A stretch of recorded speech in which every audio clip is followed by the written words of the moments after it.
Sementara itu pengamat hukum tata negara Zainal Arifin Mukhtar mengkritik dua masa jabatan terakhir Ketua Mahkamah Konstitusi. Menurutnya dua periode terakhir Mahkamah Konstitusi gagal membuat terobosan yang berarti.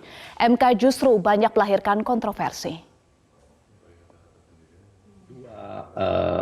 Dua masa ketua ini Mahkamah Konstitusi tidak membuat terobosan yang berarti.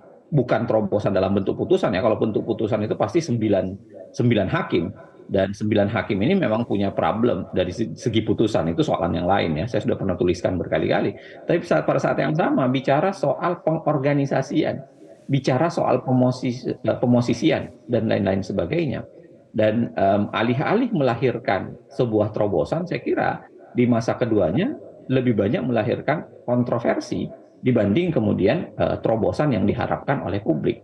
Nah, yang ketiga saya kira begini, kita harus ingat bahwa kedua hakim ini itu sebenarnya dalam tanda kutip diselamatkan dari proses perpanjangan masa jabatan. Saya meyakini bahwa apapun yang terjadi di MK sekarang itu punya korelasi sebenarnya dengan kualitas MK, kualitas kepemimpinan MK, dan kualitas hakim-hakim MK.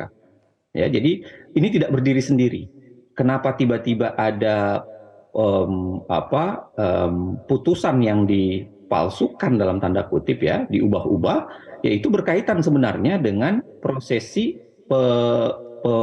pendongkelan Aswanto.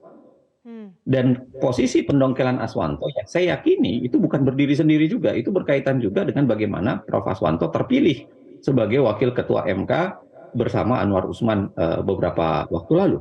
Ya, jadi itu karena blok-blokan dan paket-paket itu. Nah, itu yang saya ingin katakan bahwa apa kejadian sekarang itu berkorelasi.